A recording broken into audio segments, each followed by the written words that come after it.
This video presentation has been classified by the ABC as M. It contains material that is not recommended for persons under 15 years. As well as this vodcast, you can watch Good Game on ABC2 every Tuesday night at 8:30 or download it at abc.net.au/goodgame.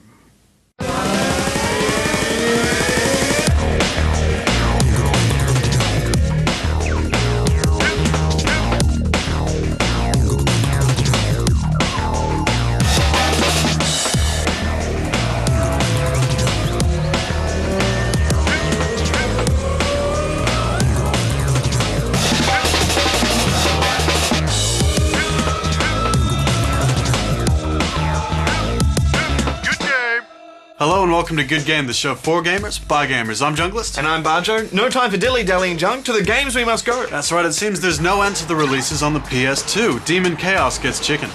We'll be taking an in-depth look at the role of advertising within games, past, present, and future, and talking to some of the world's leading developers and ad executives. Daniil takes overclocking to the extreme with liquid nitrogen cooling, and the best-dressed characters meet on the virtual catwalk in this week's Ultimate Showdown. Plus more top tips from Maya. But first, here's Gamers News.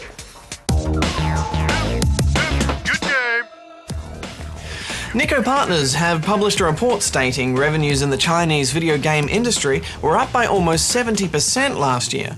The majority of this has been attributed to online gaming and LAN cafes, more specifically, free MMO games. One in particular, Zeng 2 Online, allows unlimited player versus player, and the best items can only be purchased with real money.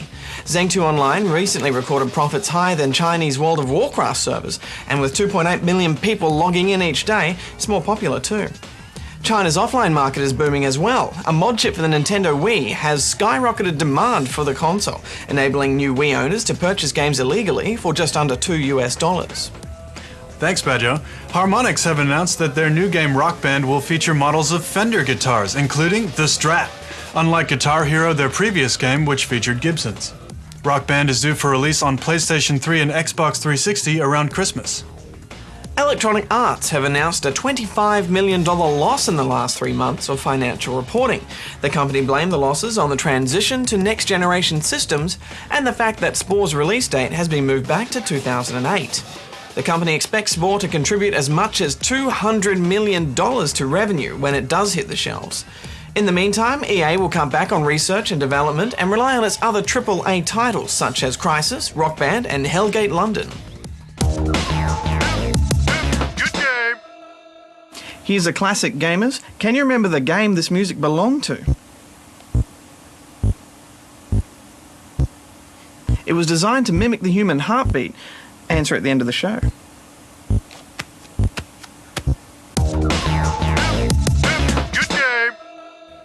Demon Chaos on the PS2 is set in ancient Japan, where demons rage across the land, and it's up to you, a half-man, half-god, half-wolf-like creature, to push him back, and there's an awful lot of them. The country is locked in civil warfare, and the turmoil has allowed demons to punch into the human world. The gods have sent you to sort them out. And sort them out you do, leading armies of literally thousands into battle. The shouts and cries of the fighters around you is thrilling, and being a powerful demigod, you can take out hundreds of enemies in a matter of seconds. Well, apparently. Apparently? Apparently. It's pretty hard to see who you're actually fighting at times. Now, this is a really ambitious project for the PS2, with so many units and enemies on screen at any one time, and it feels like to do this they've dumbed down a lot of the other graphics in the game. The models are grainy at best. Many of the explosions and fire effects are very two-dimensional, and it reminds me of what Doom did with 2D sprites. The levels are very plain, and the design is quite simple, and it does make you feel like you're playing an old game. They're pretty obsessed with demons, aren't they, Badge? Tell me about it!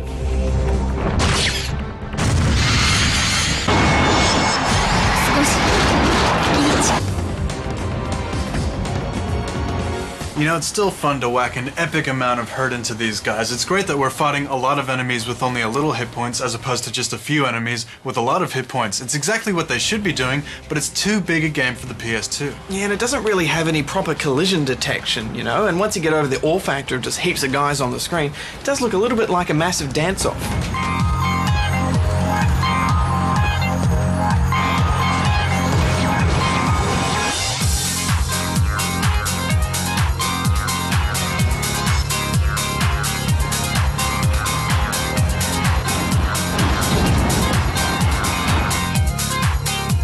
Don't get us wrong, there's some awesome code to make this happen here. The idea of leading a massive army into battle as a hero is something we've been waiting for, and we really like it, but every other aspect of the game fails because of it. Yeah, it's a bit of a letdown, you know. The idea is really great and the concept is cool, but I really feel something like this should have been punched into a next-gen console. It's okay in short bursts, but all the enemies look like spiders, and it's quite glitchy, especially in cutscenes. I'm giving it 6 out of 10. In this case, too many demons were quite enough. I'm giving it 6 demonic chickens as well. Your hands never stop rumbling in this epic spider smash fest, but it's not a great game overall.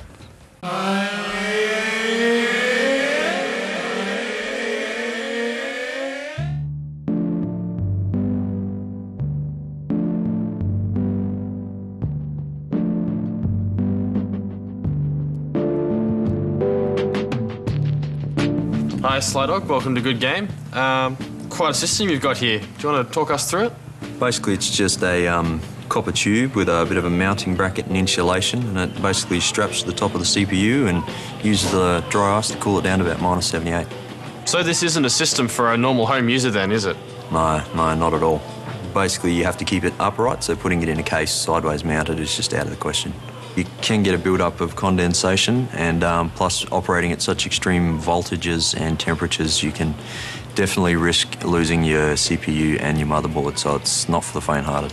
So why on earth would you do something like this? With dry ice, you can pretty much get to some of the top overclocks in the world just with a simple copper tube and a couple of dollars worth of dry ice, so with a little effort, you can get quite a lot of results out of it. So is dry ice safe to handle? Yeah, pretty much. I mean, it is very cold. It's about -78, but as long as you use a cup to pour it in and don't go handling it too much, you should be right. It is compressed carbon dioxide though, so it can evaporate off and build up, so you've got to be careful of doing it in well-ventilated places. So what on earth have you got here? This is a liquid nitrogen duo. Fill it up with about 20 litres of liquid nitrogen and you're good to go. So what does liquid nitrogen do for you? It's very cold. I mean, basically you've got your dry ice, which is about -78, but if you want to go for the really extreme clocks, you need to sort of get onto the liquid nitrogen, which is about -196 degrees. So do you need a license or something to handle it? No, really all you need is a certified duo, which is the liquid nitrogen storage container, and a safe way to transport it. You can't really transport it in the car, in a vehicle, inside a closed space. So what kind of performance can you expect out of an extreme cooling system like this? With dry ice, like for a Core 2 Duo, you could probably get it to about 4 to 4.5. Liquid nitrogen, you could push it past 5 to 5.5 gigahertz, so up there with the fastest in the world. Man, that's quick.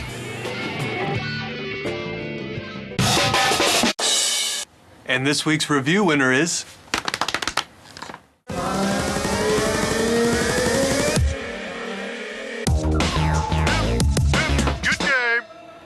Advertising in games is a growing reality.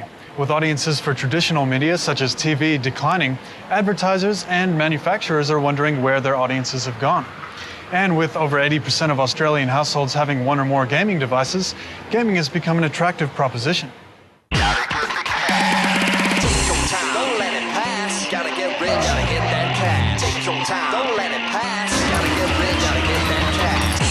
Years ago, people sat in front of the TV from 7 in the evening until 11 at night, every day of the week.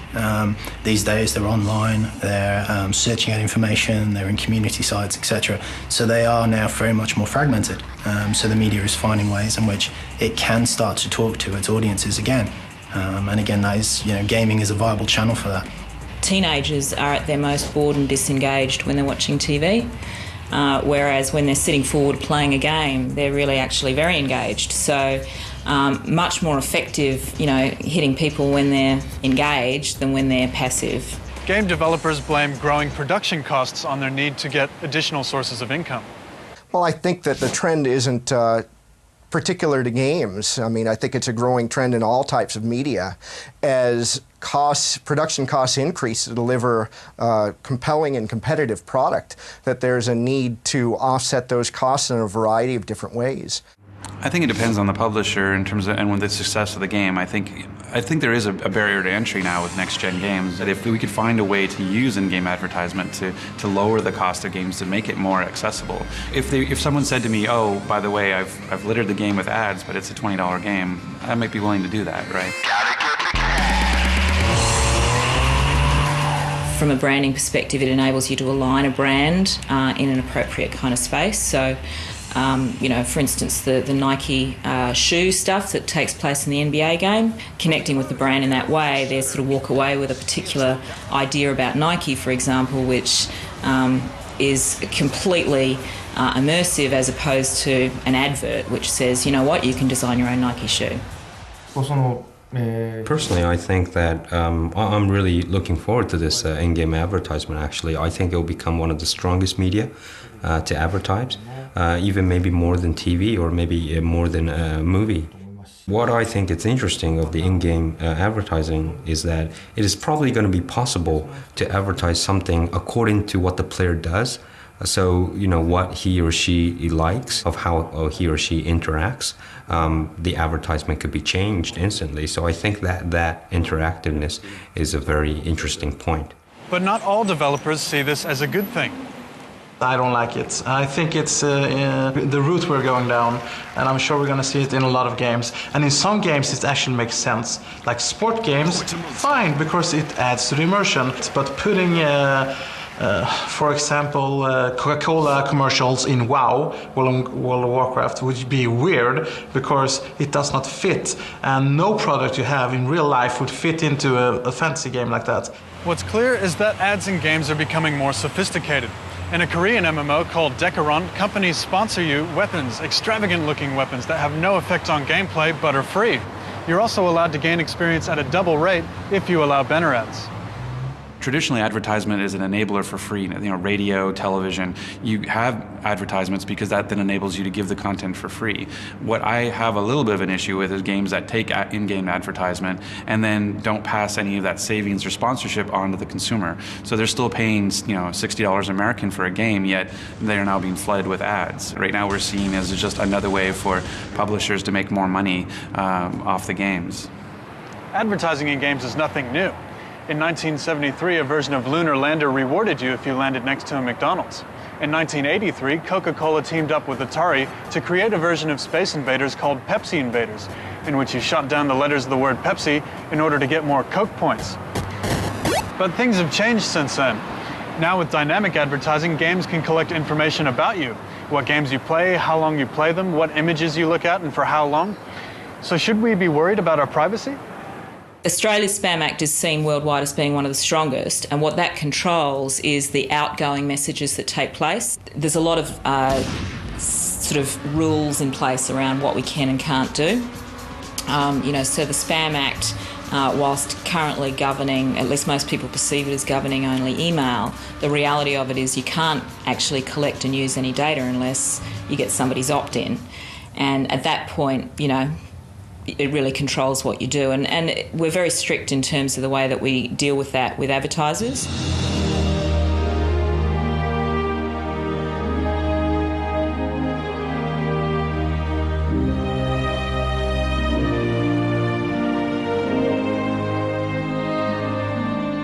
America's Army is probably the biggest and most successful advert game. Funded by the US Army, it spawned a competitive scene with clans and ladders just like any other good FPS, and it boosted recruitment. In an informal survey, 4% of recruits said they joined the Army specifically because of that game, and 60% said they played the game more than 5 times every week. Many clients don't have the faintest idea that this is going on. One of the interesting comments I get is, well, why would anybody spend time on Second Life? Don't they have a real life? But you see some advertisers who are really into it, really understand it. Some advertisers are still trying to get their heads around why the hell they do it. Yeah, I don't necessarily think that advertising in games is the holy grail to advertisers. I don't think it's going to take away from the level of activity that, say, TV and billboards and outdoor, etc., can deliver, but it certainly supports and offers an environment in which contextually can be very supportive to the game and the gamer. EverQuest started it with ordering pizza whilst playing a game. It's thinking outside of just the standard putting a billboard inside a game, which actually will make it much more beneficial to the gamer and ultimately to the brand.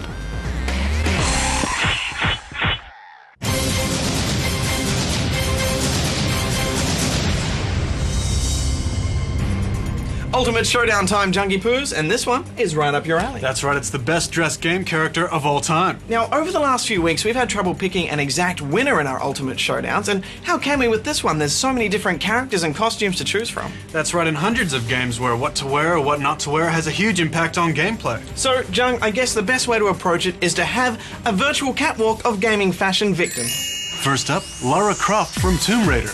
Lara is known for her line in summerwear complete with matching holster accessories. The perfect outfit for an historian in need of some action. Hello! Red overalls and a perky hat complete this award-winning outfit from the plumber who blends Japanese gameplay with Italian style. Uniforms are designed to take away individuality, but in the case of this Counter-Strike terrorist, choosing the Elite crew gives him both flair and attitude. Shop till you drop is the order of the day with the fashionistas of Wisteria Lane. Link makes green all his own in this simple but practical style, which makes perfect use of natural fibers. And when an outfit works as well as this, take it in many colors. Armor, tricky to wear at the best of times, has never looked so good. Master Chief blends function and style in this winning combination that has the stats to match the look. And finally, it's hats, hats, and more hats. In a game where what you wear can dictate how you play, it's good to know that looks and fashion take priority for some players.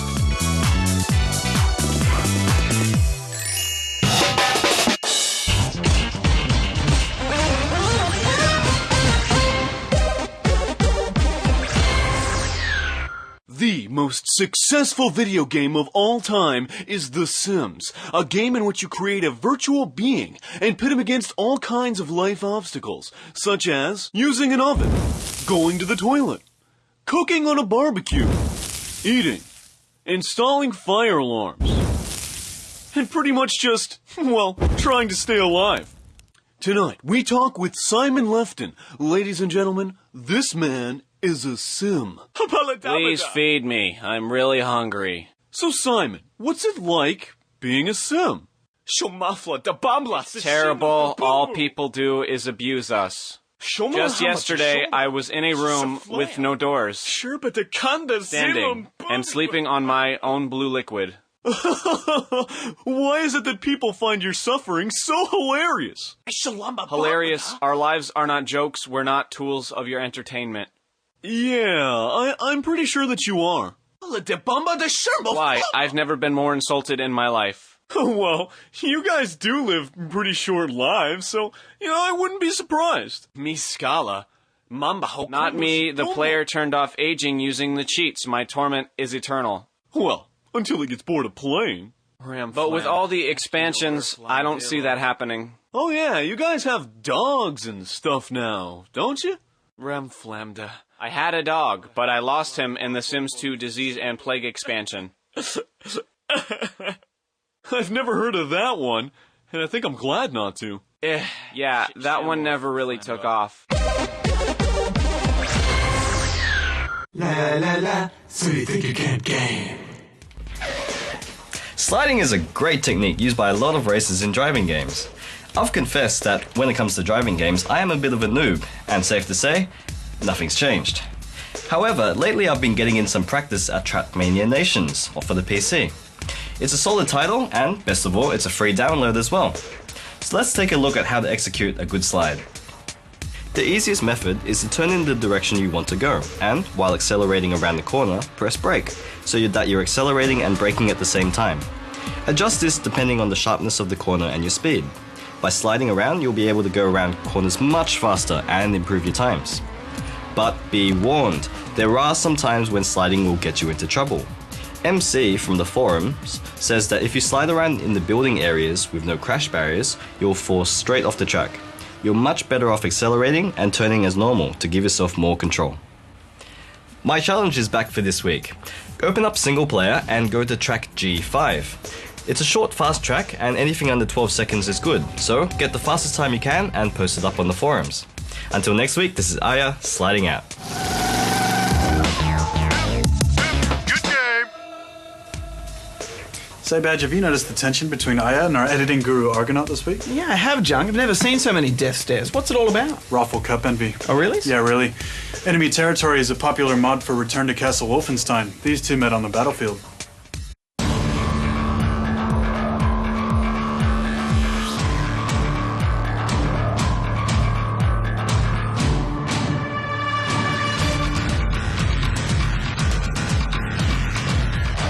Right goes the call, and the round has begun. We have Team Argonaut on defense with Team Aya trying to put through an attack. They've struggled so far this evening, but let's see if they can make this one stick. We have Dragon from Team Aya tries to get Dynamite down, but there's just so much spam. Airstrikes and grenades going down. Dabbles from Team Argonaut throws another airstrike down as the attackers come for their second round, but there is still a plant down at the dyno. 7 minutes and 51 remaining on the clock as the attackers come through again. Oh, unbelievable. Double kill from Sid. I don't know where Sid is firing from. And that clears the way for Aya and Touch Me to push through to the command post area, clear it out, and allow Dragon to get through as an engineer, get the command post up just in time. Now the allies are going to have to get a dynamite plant down at the service store to properly open up this map. But it looks like they're just getting a little bit hasty right now, pushing through onto the gantries, hoping to set a time and not need to go through that service store area. Aya comes through. He is a bit of a solo effort coming through the courtyard area, but manages to get through, meets up with a couple of his teammates. Will he be able to get all the way through to the transmitter, though? It's only half the job done to get the docks. Dock carrier is Aya. He is right near the transmitter room. Gets taken down, but he has players in support. Sid picks up the documents, gets taken down himself. It's a bit of a mid-train at the moment. Touch Me picks it up, drops it, and Aya looks like he'll be the last man carrying. Oh, he gets taken down by awesome last-second defense by Rogue in the transmitter room, and the documents are returned. And you've got to say, has to hurt for those allies. They've got to do it all over again. So close and yet so far. And now they are heading around and doing things the conventional way. So Dino's planted at the service door. We'll wait for that. That gets 30 seconds to blow up. And finally an attack coming through, pushing across the courtyard area from Team Aya as they get to the stairs from the other side. Service desk push from EJ and the boys. EJ dropping down outside now in the snowy area, running past the wood pile, hoping that the transmitter is clear. Quick slash kill there from EJ, and Touch Me picks it up. Return airstrike from Dragon, pushes the Axis back, and this may just clear the way. Bobcat's down to his knife, doesn't have any ammo left, and the call goes out. Here comes Touch Me, he's heading through, he's packing himself up. He's in the transmitter room and gets to the transmitter with 1 minute and 5 seconds to spare. And finally, Team Aya manages to set a time.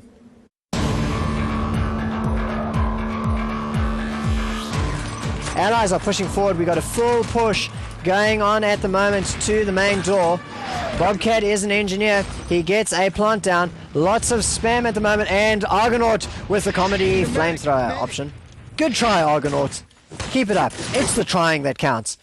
40 is a lone attacker. Well, in fact, sorry, he's an attacker together with Eagle. Once again, the tag team supreme pushing their way through to the documents, grabbing the documents, and even though they're down to pistols, managing to take down a couple of defenders. Oh, bad choice. They headed down through the garage area, right into a full respawn from Team Aya, and the documents are returned. Service door has only just been planted now. Dynamite has 13 seconds to go on the service door.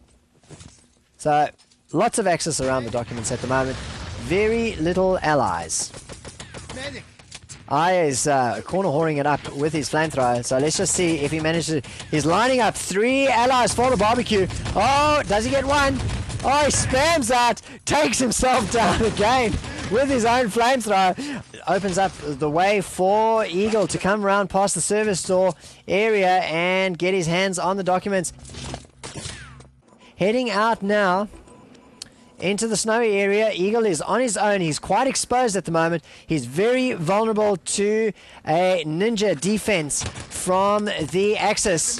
And in fact, there it is. He gets taken down, but fortunately, just in time, there was a player in support, came round in the nick of time. Dabbles is now the dock carrier, grabs the documents, And in fact, that was a bit of a last-ditch defense, it looks like, from the Axis, as there are no more left down at the transmitter room. Dabbles, the dock carrier, is on the roof of the transmitter.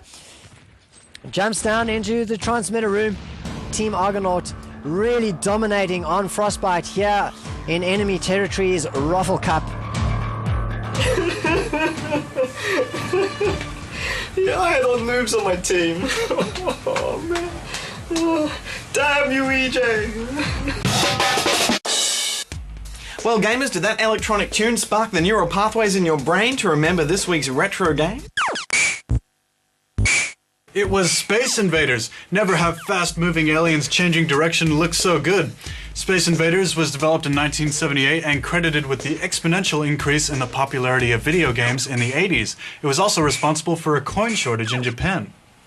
Well, that's the show for now. We'll be back on your screen same time next week. We'll be meeting the developer of the Pirates of the Caribbean game and talking to him about the particular challenges of producing a game from a successful movie franchise. We really wanted to deliver the player the experience of being Jack Sparrow, who's one of the unique cinematic characters of all time. We'll be playing Lord of the Rings Online, Shadows of Angmar. Could this be the one game to rule them all? Plus, we'll be going for the world record in overclocking a single-core and quad-core CPU. All that and more till next week. Barjo out. Junglist out.